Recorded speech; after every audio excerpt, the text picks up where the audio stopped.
முதலமைச்சர் ஸ்டாலின் வந்து பார்த்தீங்கன்னாக்கா எல்லாருக்கும் நான் அப்பா மாதிரி என் அப்பான்னு கூப்பிட்டா போதும் உடனே அந்த பிரச்சனை வந்துடும். ஆனால் சமூகமாக இப்போ ஒரு 5 மாதமாக பார்த்தீங்கன்னா தொடர் பாலியலில் பெண்கள் 90% பாதிக்கப்பட்டிருக்காங்க.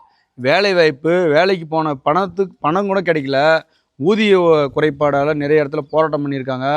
கற்பழிப்பு தினம் தினம் நடந்துகிட்ருக்கு. இது எல்லாத்துக்கும் பெண்கள் அப்பா அப்பான்னு கத்தின்தாங்கிறாங்க. ஆனால் அவர் தான் அதெல்லாமே கண்டுக்காமல் ஒன்லி ஃபோட்டோ ஷூட் மாடல் திமுகவாக தான் மாறினுக்கிறத தவிர்த்து மக்களுக்கான திமுகவாக இவங்க இல்லைன்றது தான் மக்கள் புரிந்து கொள்ள வேண்டும்.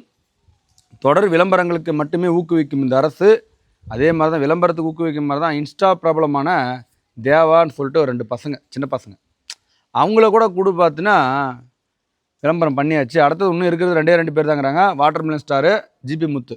அடுத்த விளம்பரமும் பண்ணிடுவாங்க. நான் வெயிட் பண்ணிகிட்ருக்கேன் அந்த விளம்பரத்துக்காக.